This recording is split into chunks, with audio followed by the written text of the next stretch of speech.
Chers amis, bonjour, me voici encore avec vous au rendez-vous de l'histoire pour parler histoire du Congo évidemment, et comme d'habitude évoquer certains dossiers inconnus, jamais rappelés à la mémoire pour analyse ou très peu, et souvent dans l'intention de faire prévaloir des contre-vérités véhiculées ou encore de continuer à cultiver, à entretenir de l'ignorance dans la nouvelle génération. Aujourd'hui, je viens vous entretenir d'un sujet concernant des citoyens américains tués au Congo dans les années 60. Je m'en vais ainsi vous parler de Paul Carlson, tué à Stanleyville, et de Henry Taylor, tué dans le Kasaï. C'est le 24 novembre 1964 que Paul Carlson, pasteur médecin, trouve la mort à Stanleyville et Henry Taylor, journaliste et correspondant de guerre, le 4 septembre 1960 à Bakwanga sur la route de Chileng. Des affaires ayant eu lieu à deux dates différentes des années 60, mais plutôt affaires qui occultent deux secrets de ces années-là. Certes, on avait parlé à l'époque dans le média de cette affaire, mais il n'était donné à tout le monde d'en savoir un peu plus, les actualités étant alors contrôlées, voire orientées. Paul Carlson, c'est l'affaire d'un médecin, pasteur américain de l'Église Alliance évangélique, 36 ans, qui trouve la mort lors de l'assaut de l'opération Dragon Rouge sur Stanleyville le 24 novembre 1964. Il est d'abord arrêté par les soldats de l'armée populaire de libération dans les environs de Yakoma.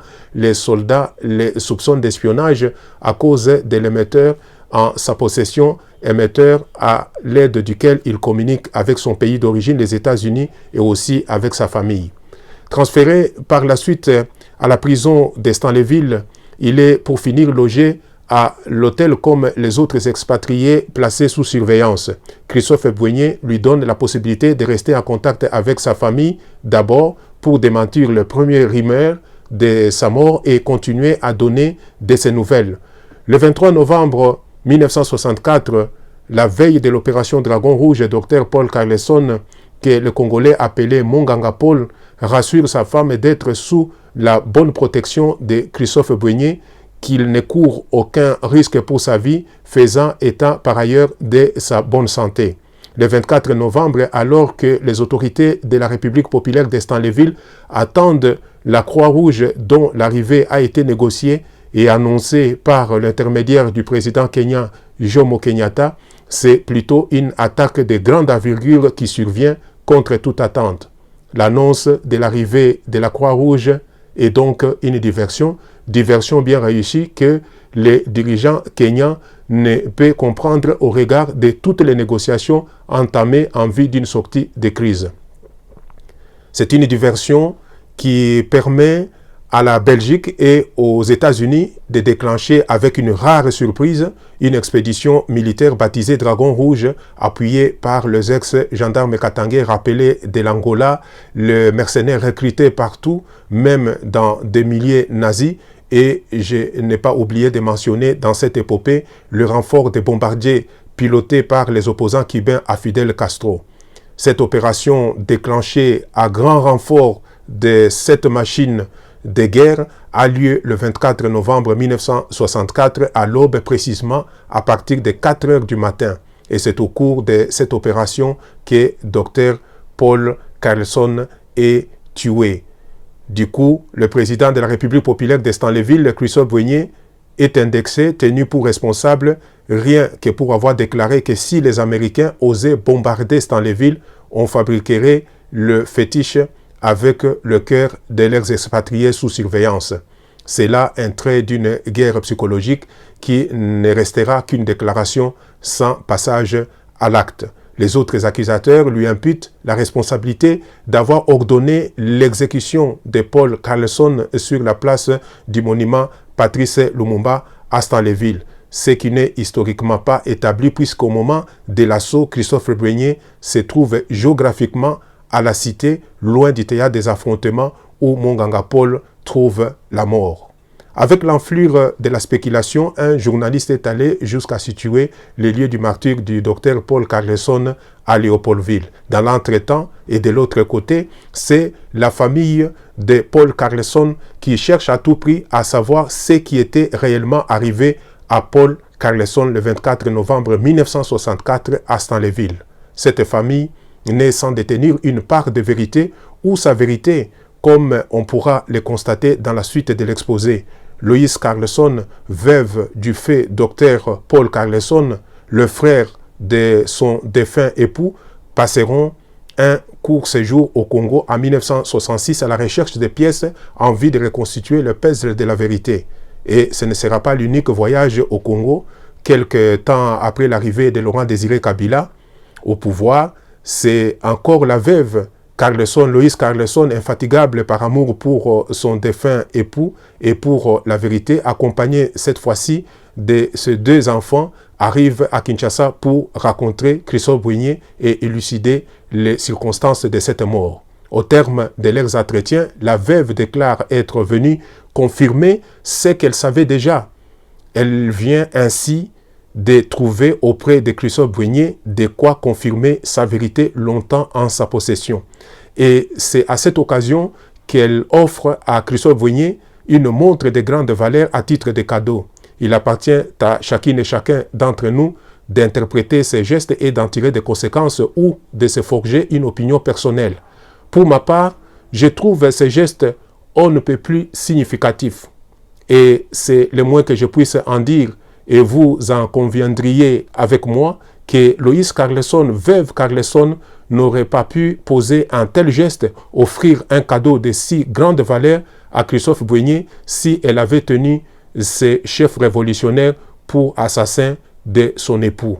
Quant à Christophe Bouigné, lui-même, il prendra l'initiative de tenir une conférence de presse à ce sujet. Dieu seul sait combien sommes-nous à en avoir entendu parler. Je pense pour ma part que beaucoup ont raté au moins un des épisodes de l'affaire Paul Carlesson, affaire que je suis en train de vous exposer par devoir de mémoire.